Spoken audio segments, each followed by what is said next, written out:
sewn to the yoke around the neckline.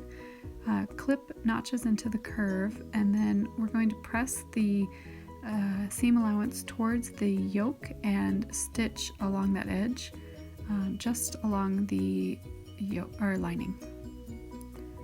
Okay, so now to burrito roll it, you're going to roll the front up, and the trick is to roll it fairly small and tight so that it will fit. This is also why you want to use a nice and lightweight fabric, so you want to stop just when that seam is nice and exposed. And then you're going to just pull the back kind of out of the way and then start rolling it up at the yoke, and keep rolling it until it meets the first roll. Then flip the lining to the back side so that you can match up the raw edge with the seam from the yoke. And you're just going to pin across. Now, one of the things is that this is a size medium, but with some of the smaller sizes, it does get really tight when you have it all rolled up there right in the middle of the yoke. If needed, you can leave that part open and hand stitch that at the end, so leaving a couple inches unsewn from your machine. But the best thing is if you can sew from edge to edge straight across, trying not to catch, of course, your other fabric, just sewing along the previous seam line.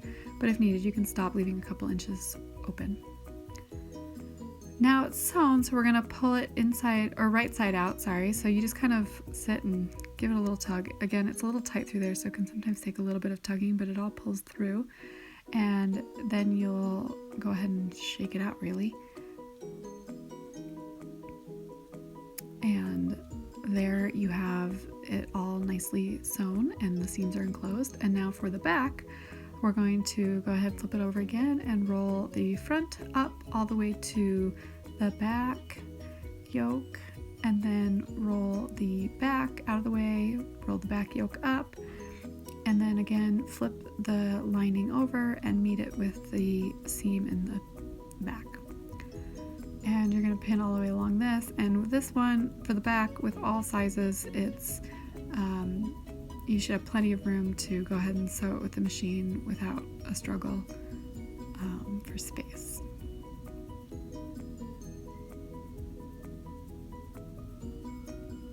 So go ahead and sew along that edge.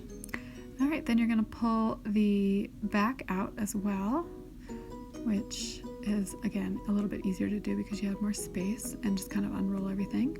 And there you have both of the seams fully enclosed, and you are ready to sew in your sleeve.